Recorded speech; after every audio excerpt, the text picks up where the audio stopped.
semua. Pagi. Di sini kami kelompok 4 ingin mempresentasikan hasil kerja kelompok kami yang berjudul Model dalam Pembelajaran IPA di SD. Sebelumnya izinkan kami untuk memperkenalkan diri. Saya Cindy Anggreta Tarigan. Saya Siska Berbama. Saya Julita Britisha. Saya Fani Burujunulaya. Saya Indra Sandi Tarigan.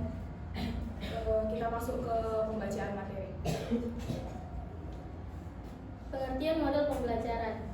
Model pembelajaran adalah suatu pola belajar yang diterapkan oleh guru mulai dari awal pembelajaran sampai akhir pembelajaran. Penerapan model pembelajaran di SD agar pola atau struktur pembelajaran lebih terarah dan tidak melenceng dari tujuan pembelajaran. Ada begitu banyak model pembelajaran yang bisa diterapkan oleh guru dalam mendidik dan mengajar siswa, termasuk siswa sekolah dasar. Ciri-ciri model pembelajaran IPA. Yang pertama, mempunyai langkah-langkah pembelajaran. Yang kedua, mempunyai sistem sosial. Yang ketiga, mempunyai prinsip reaksi. Yang keempat, mempunyai sistem pendukung. Yang kelima, mempunyai dampak instruksional atau dampak pembelajaran. Dan yang keenam, mempunyai dampak pengiring. Kita masuk ke slide yang keempat, tujuan pembelajaran IPA di sekolah dasar. Yang pertama, memperoleh keyakinan terhadap kebesaran Tuhan Yang Maha Esa berdasarkan keberadaan, keindahan, dan keteraturan alam ciptaannya.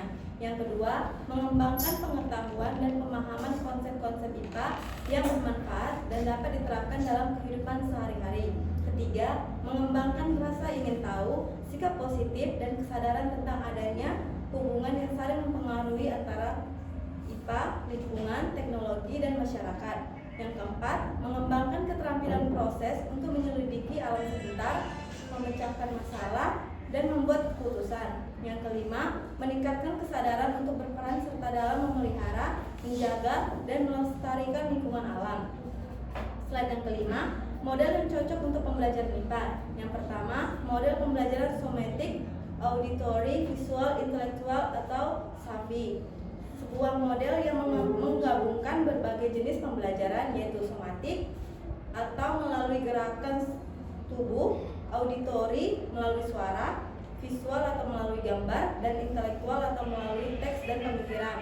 Kedua, model pembelajaran konstekstual merupakan konsep pembelajaran yang mendorong guru untuk menghubungkan antara materi yang diajarkan dan situasi dunia nyata siswa, dan juga mendorong siswa membuat hubungan antara pengetahuan yang dimilikinya dan penerapannya dalam kehidupan mereka sehari-hari. Yang ketiga, model pembelajaran kolaboratif, yaitu adanya kerjasama dua orang atau lebih, memecahkan masalah bersama, serta mencapai tujuan tertentu. Yang keempat, model pembelajaran kooperatif, yaitu menciptakan interaksi yang sah, asih, dan asuh, sehingga tercipta masyarakat belajar, sehingga memungkinkan siswa untuk tidak hanya belajar dari guru, tetapi juga dari sesama siswa. Yang kelima, model pembelajaran quantum teaching. Di sini saya akan melanjutkan yang nomor 6, model pembelajaran tematik. Pembelajaran berdasarkan tema untuk mempelajari suatu materi guna mencapai kompetensi tertentu. Nomor 7, model pembelajaran konstruktivisme. Suatu model pembelajaran di mana seseorang aktif membangun pengetahuannya sendiri. 8, model pembelajaran berbasis pengalaman. Suatu model proses belajar mengajar yang mengaktifkan pembelajaran untuk membangun pengetahuan dan keterampilan melalui pengalamannya secara langsung. 9, model pembelajaran siklus belajar. Model pembelajaran yang berorientasi pada teori Piaget dan teori pembelajaran kognitif serta aplikasi model pembelajaran konstruktivis. 10, model pembelajaran mind mapping. Suatu teknik pembuatan catatan yang dapat digunakan pada situasi, kondisi tertentu seperti dalam pembuatan perencanaan, penyelesaian masalah, membuat ringkasan, membuat struktur, pengumpulan ide-ide untuk membuat catatan. Berikut ada beberapa poin penting mengenai peran model dalam pembelajaran IPA di SD. Yang pertama, memvisualisasikan konsep. Model dapat membantu siswa memvisualisasikan konsep-konsep ilmiah, abstrak, atau kompleks. 2, menggambarkan struktur dan fungsi. Model ini dapat menggambarkan struktur dan fungsi suatu objek atau organisme. Yang ketiga, mengamati perubahan. Yang keempat, meningkatkan keterlibatan siswa. Yang kelima, percobaan virtual. Yang keenam, mendorong berpikir kritis. Yang ketujuh, membantu mengaitkan konsep.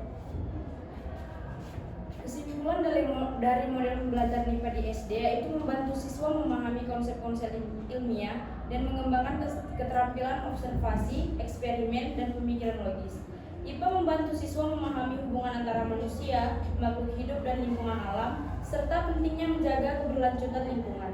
Model pembelajaran IPA mendorong kemampuan komunikasi ilmiah siswa dan membantu membangun minat serta apresiasi terhadap sains.